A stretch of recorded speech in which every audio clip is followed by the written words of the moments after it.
Did you watch yesterday's video? I ask that a lot, and sometimes people go, no, but I'm still going to watch this one. I'm telling you now, go watch yesterday's video if you didn't, then come back here. Okay, good. Barcelona, Champions League semi-final today.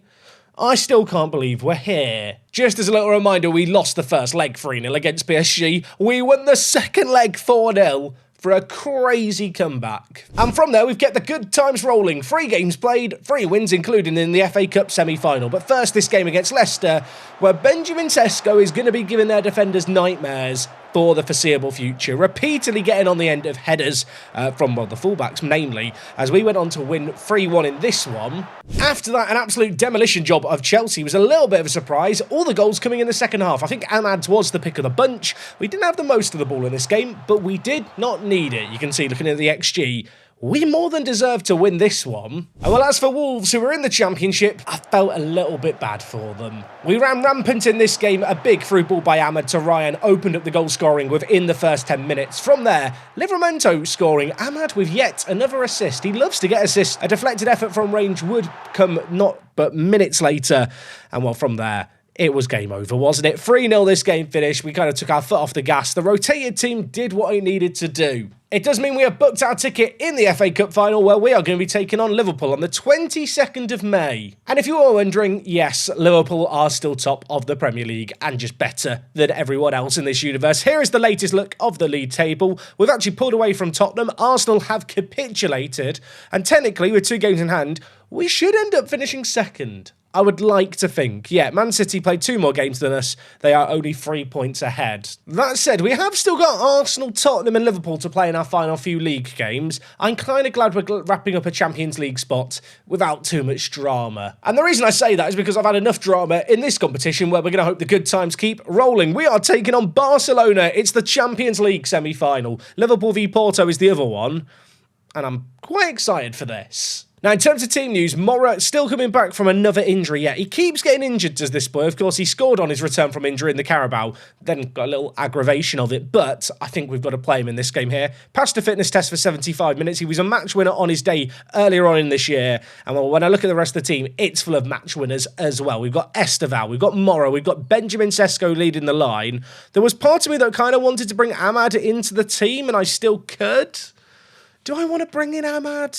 I mean, his recent form has been absolutely stupendous. I've been subbing him off often, really, to save his legs as well. You can see here just the variety of positions he has played for us. You know what? I'm going to play him. Because Mora is coming back from injury, I think the most logical thing to do here is move Esteval to play at attacking mid and then have Ahmad playing out on that right-hand side when we don't have the ball. I feel like when we don't have the ball, he gets into some nice areas when we get turnovers in possession where he can just lump the ball forward on his left foot. And of course, as that channel forward, or rather channel midfielder, he's done really well this year. Esteval's form on the pitch has slowed down a little bit, but he is improving a lot, and it's for that reason I think we have to persist with the 20-year-old Brazilian. And well, as for Benjamin Sesko, my oh my, this man, like, he's on a little goal-scoring tear, I think it's safe to say. You can see how I really have been managing his minutes throughout this tail end of the season, and that is something I've really tried to do with a lot of the team. Not making players play too many full matches. In this case, Sesko's actually been subbed on quite a lot. Barcelona's most likely out-of-possession formation is going to be this one, with the centre attacking mid and the striker. I'm a little bit wary about how these 2 players up front are going to function with our kind of 2 centre-backs and 2 defensive mid setup when we have the ball. That's going to be something to keep an eye on. In terms of how to expect them to play when they do have the ball, they're going to play the 4-2-3-1, so we're going to match it. Albeit in our case, our 4-2-3-1 is the more defensive one. Also, let's fill up the subs bench quickly. Okay, at home for this first game, there was a temptation maybe to go for it a little bit like we did against PSG previously, but I think we've got to be sensible. In this universe, Højlund and Nkunku are starting for Barcelona. I really feel like if Højlund scores against me, I've got to cry. I feel like that's the only reasonable response. I disregarded him. I said he wasn't good enough. I brought in Ryan, who I'll be honest, from a goal-scoring point of view, has been a bit of a disappointment this year, but well, we're having success. We've won one cup competition. We're in the semi-finals of this one. We're in the final of the FA Cup as well. Looking like we're going to finish second in the Premier League. I think this season has been a success. Obviously, Champions League success would take it to that next level, which is where we want to be. As Esteval skips past his man, options inside, could go on his own, pulls it. To Livramento arriving late, it's blocked wide. This game is kind of playing out how I suspected it would. 20 minutes in, not many chances, not a shot on target for either team. They're having a lot of the ball. I'm kind of fine with them having the ball as long as they're not creating stuff with it. But I suppose with us being the home team here, there's a point at which I've got to at least consider really going for things. Half-time, 0-0. I don't love it. Gonna tell the players I'm far from pleased. Would it be stupid at this stage to go more attacking? I feel like it'd be risky. I mean, their out-of-possession shape is the exact same as our out-of-possession shape, so maybe there's something good about this shape in Football Manager. I do feel like if I was to go to my 4-4-2, I could maybe match up quite nicely against their front players. The fear would be Nkunku would be left a little unmarked. It's one of the whole reasons why I normally elect for this shape, because with this shape I kind of eradicate that risk of having a man in the middle free, but it would allow me to go man for man with their attack. You know what? Let's not worry about it just yet, because we're on the attack here. Esteval, Dorgu, Esteval, little give and go. Lovely play, lovely finish. We're not touching anything. I'm here to tell you I'm taking my hands off the controls. Dorgu lays it inside. Esteval back to Dorgu. That's one-touch passing was absolutely superb, but Esteval, difficult angle, managed to squeeze it in at the near post pass to Stegen. Ahmad has not had the best of games today, so you know what? I'm going to do a little bit of shuffling. I'm going to move the goal scorer out onto the right-hand side. I'm going to bring in Mora through the middle. Sesko not been great in this game. And I know his goal scoring form has been good, but I'm acutely aware he's had injury issues. Ryan is nervous. You know what, mate? I got rid of Højlund to make you the star man. And yes, you've not developed as much as I wanted lately. You've got that star quality I believe in. He's nervous, so I feel like I should go talk to him about something. I want you to make the difference out there today. He listened keenly. He's not as motivated as Mora. You know things are getting try-hardy when I'm talking to the players as I sub them on. No sane person does that. Although, I'm not definitely sane. Anyway, Livramento floats it. There's no Sesko in the middle, but Ryan is there, who is not bad in the air, to be honest. Bruno getting on the loose ball here. Back to Dorgu, who's already assisted one. Cutting past his man. Inside, Mora! Oh, it was a chance. I do wonder here if Barcelona have maybe changed their approach to go a little bit more attacking. It feels like we're having our way with them a little bit more. We're starting to create that little bit more. That said, they are set up in a very defensive shape here that's going to make them difficult to break down. But, oh my word, what is that pass to Dorgu? That is stupendous. It's floated in. Mora under it. Livramento. Ryan! Oh my word. He's turned up when I needed him the most. The pass by Livramento to Dorgu to unlock that move was silly. The floated ball as well by Dorgu on the half volley was bizarre. Livramento kept it alive. Then Ryan guides it into the bottom corner with his little noggin. Okay, Buadi has not had the best game at defensive midfielder. I'm going to bring in Basuma, and this might be controversial. Bruno's a hothead. He has a moment of madness in him, and he's not having the best of games. I am going to bring in Kobbie Mainoo, a box-to-box playmaker. I don't really want to change much about how we're playing here other than personnel, because we're doing what we need to do, he says, as Barcelona get on the attack. Gavi in the wide area. Deflected cross. Headed away by Gay. Back into a dangerous area. Rasmus, don't do it! It's his first goal in his first game in the Champions League all season. Unless the overlay's broken, which it could be. Oh, it's a Gavi cross that's deflected. Gay, Kobbie Mainoo didn't win it in the air. And then Højlund turns on his left peg, shoots, and it did deflect in. It was going in anyway. He's going to get the goal. As soon as I saw him on the lineup, I knew what was going to happen. We've got 20 minutes left here. Rafinha's now over it for them. Dink towards the back post.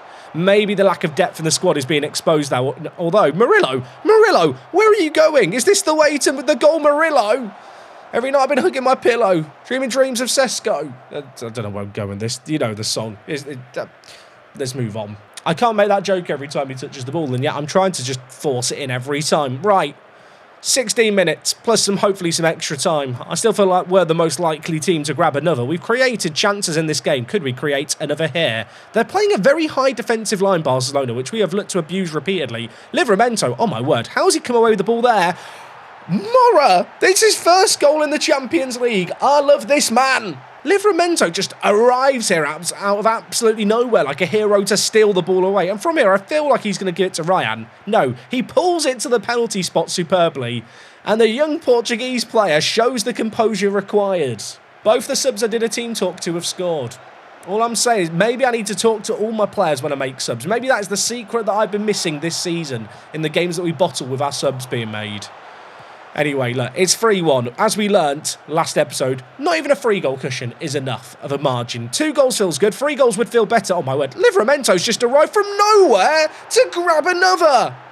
Barcelona are awful, but like I just said, I would normally celebrate this a lot more than I am. I know what's possible in Europe, and it scares me. The advanced wing-back role, by the way, that I've got Livramento on, I feel like it just times its runs to, like, perfection. The way he's arrived there off Dorgu is great. And 4-1, I feel like we deserve it. This game didn't have a goal until about 20 minutes ago. We've had 5 goals in the last 20 minutes. It's burst into life. We've been creating opportunities. Martin, for them, has had an absolute stinker at the back. And with, 5 minutes left here? I mean, we just feel in complete control. I really don't want to change anything. Our wing-backs, Dorgu and Livramento, have ran the show in this game. And that is that right there. 4-1 this game finishes. I feel like we've got 1 foot in the final, but as we've learned last episode, this is not enough of a margin to just assume the job is done. The subs we made worked out, the players we played superbly. I mean, Livramento, worth every penny, I'm going to say it now. He did pick up man of the match in that game, which is not exactly surprising. I mean, look at his season stats this year. 5 goals and 8 assists in the Premier League. In the Champions League, 5 goals in 14 games for a right back. There was one point where one of my staff members wanted to train him to pass rather than looking to shoot.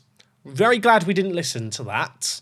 Now, our next game is only 2 days away, and then we also play Arsenal in the Premier League. I'm probably going to play fully rotated teams for these games. Our schedule's been a bit mad with all the cup runs we've been on, to the point where now B team could play West Ham and Arsenal. I want a full strength team fully rested for the Barca game. I don't really mind as long as we finish in the top 4.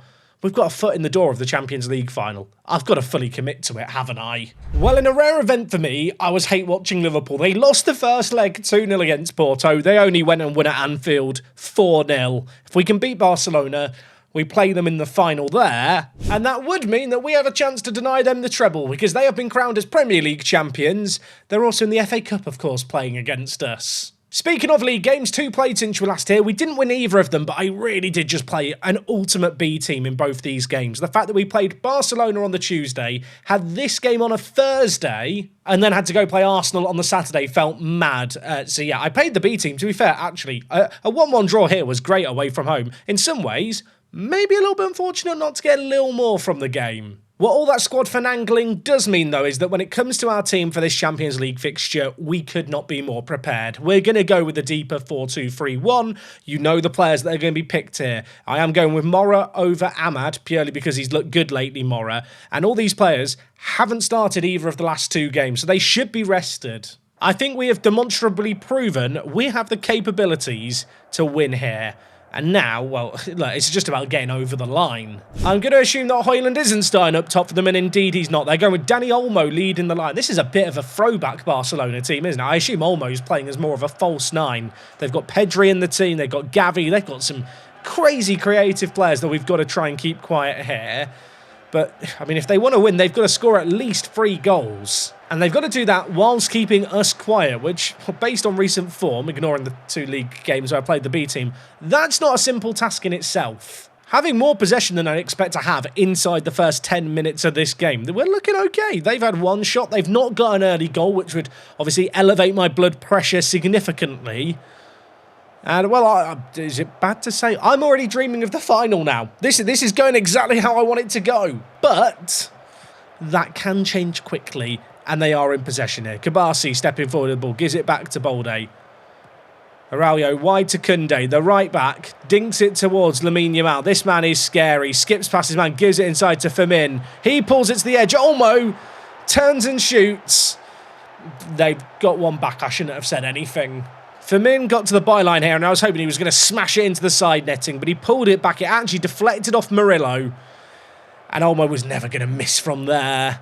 Is this about to be a response immediately from us within a minute, or is this about to be me scooping my eyes out, not being able to tolerate what I'm seeing? I'm hoping it's going to be the former, because if Barcelona do get another back here, squeaky bum time will more than commence. It will be real, although Sesko is in behind. He's offside. Don't celebrate. This was a great little finish as well. He's half a yard off. He beat ter Stegen to the ball, but to be honest, had he been onside, he wouldn't have got there.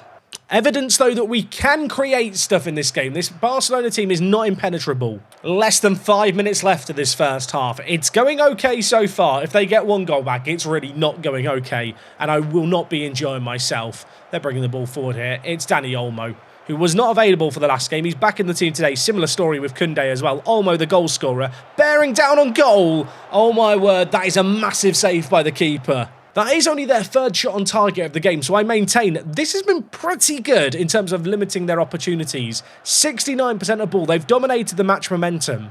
They've not really broken us down much. Still going to tell the players I'm far from pleased. I want a fired up reaction here. Bruno's not having the best of performances, but to be fair, there's a lot of different players I could throw under the bus for their performances thus far. I suppose the good thing is, look, we're not chasing this game. If we were needing to score 3 goals, this is the kind of game where I'd be changing stuff up tactically, but we need to just make sure we don't concede 2 goals to avoid extra time. Of course, if we get 1 goal back, suddenly the gauntlet is laid for them to go and get 3 goals, which is why I'm not really willing to completely try and shut it down at the back. Firmin for them has their best rating. Obviously, he got the assist, but he is the man kind of matching up man-to-man with Bruno. I'm going to take off Bruno here, I think, and I think I'm going to get into a more defensively sound. I'm going to bring in Basuma and just let him play as a defensive mid. We're not going to overcommit going forward now. We really do not need to. Dorgu on a booking is just a little bit scary, so Rico Henry's going to come on the left-hand side.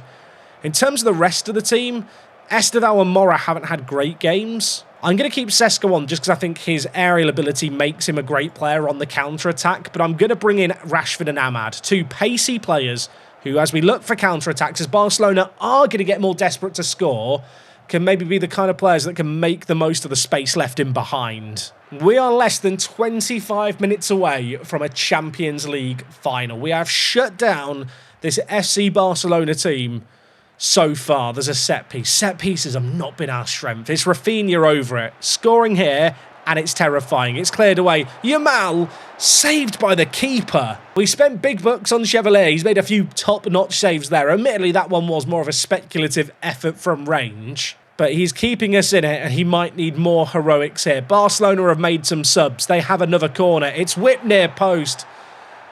And now we maybe panic slightly. Rafinha, near post, wraps his foot around it, and Martin is there. Kibasi was there as well and wasn't the man who got his head on it. I'm scared. You know what, Ahmad? When we don't have the ball, play as a tracking wide midfielder. And when we do have the ball, just stay out wide. I'm going to play him as an inside forward. The reason I'm going to move him wide is just so he's got less ground to move to get back into position when we lose the ball. 12 minutes left. Barcelona have the momentum. We were 4-1 up. They've scored 2 here. It's 4-3, and it's now feeling like it could be anyone's game.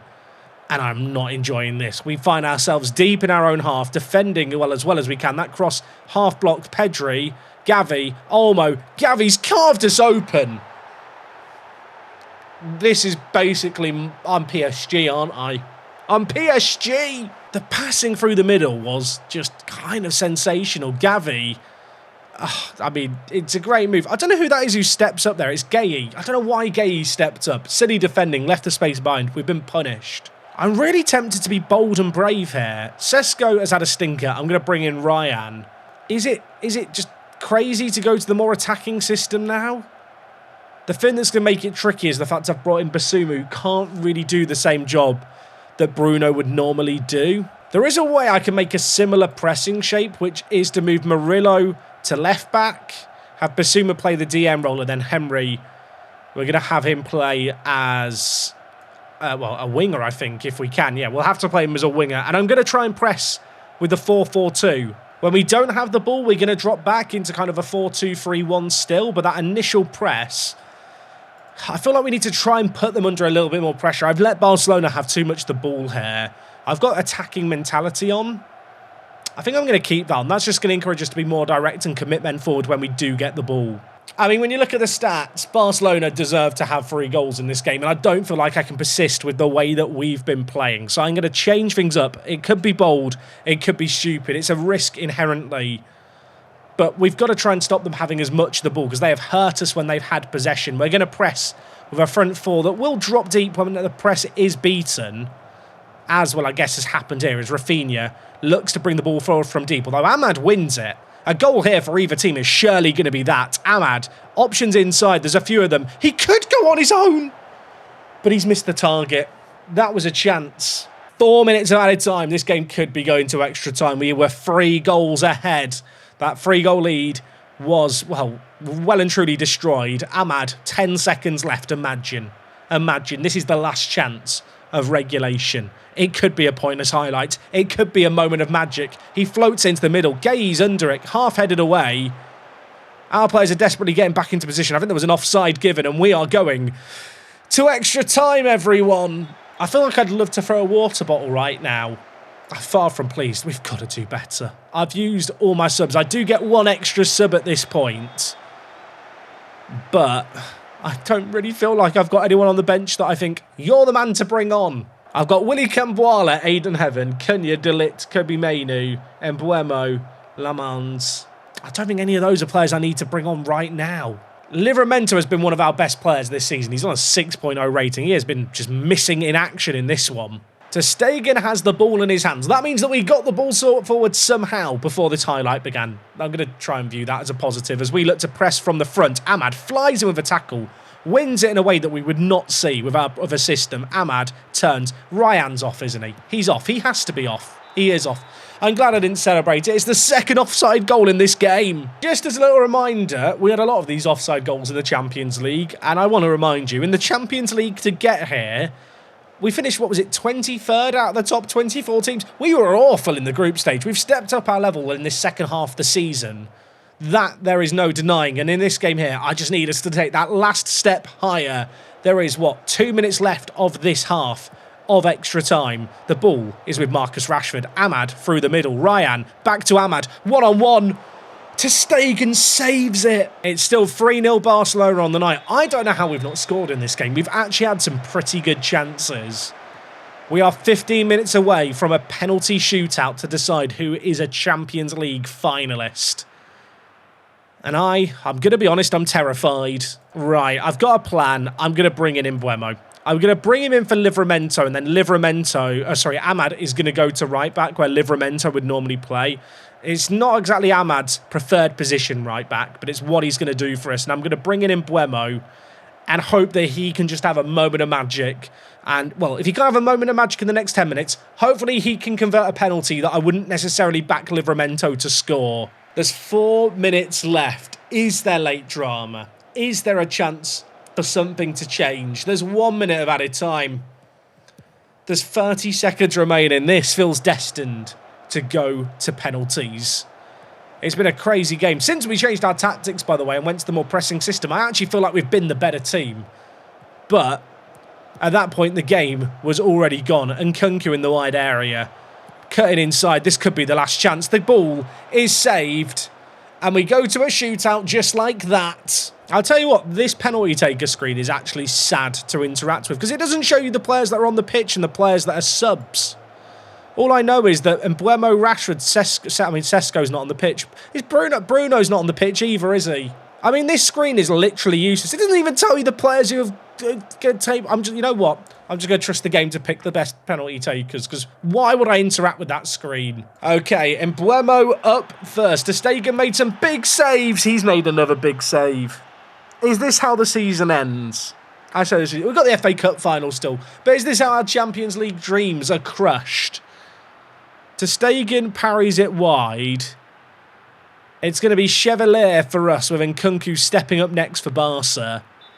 The Frenchman with the weight of the world on his shoulders. You wouldn't know it. He bangs it into the top bins.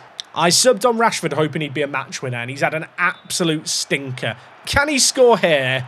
Okay, he can. Breathe a sigh of relief. I feel like Chevalier in goal for us hasn't had his moment of magic for a £50 million goalie yet. Could it happen today? Not with a dive like that. Basuma is up next. Can he make something magical happen? We need him to finish it. If he scores, we're out. He doesn't miss it. Also, I said if he scores, right, if he missed it, we're out. We're through. Can you tell I'm getting a bit stressed? Dani Olmo steps up next for Barcelona. He shoots. Chevalier just can't get down to it. I mean, simply put, we can't really afford to miss another penalty now. It's Buadi, the teenager, steps up, finds the bottom corner, keeps our dreams alive. If Pedri scores here with the last 2 penalties, we have to score. They have to miss. Can we have a save? We can. Oh my word, it is sudden death. 4 penalties for either team, 3 scored for either team. And it's as good as sudden death right here and now. Ryan is stepping up for us. We've already seen one teenager in Buadi step up. Ryan, on his left foot, finds the back of the net. All the pressure is on Barcelona, who, I'll be honest, after they won this leg 3-0, felt destined, didn't they, in extra time to go on and get another goal to secure it before this point. Instead, though, we find ourselves in a shootout, and I'm looking at Chevalier to be the hero. Oh, it's going on for a few more yet. Yoro is up for us. The centre-back steps up. He's tried to Panenka it. He's tried to Panenka it. What are you doing? What are you doing? They've still got to score. Everything's fine. I'm going to be a rational human being. What are we doing, Yoro? What are we doing? That's how we get knocked out the Champions League. I mean, there's players teleporting on the pitch. What is happening here? The bloke's teleporting on the pitch. I'm in tears. I don't even know what's going on in the background. Aliens have taken over. I just feel sad. I mean, now at least I know what it was like for PSG, I guess. That is a generational bottle job, isn't it? Well, it is going to be Barcelona v Liverpool in the final. We get £12 million. Yoro makes a penalty promise. Oh, the promise is to never try and Panenka it ever a bloody again. Next episode, we are going to end Season 2 with the FA Cup for your Friday viewing pleasure. He just makes me feel sad to look at. I can't look at him. I can't get him out of my face. If you've enjoyed my pain and suffering, go down below. Leave a like. I'm going to go have a cry now. I'll see you tomorrow.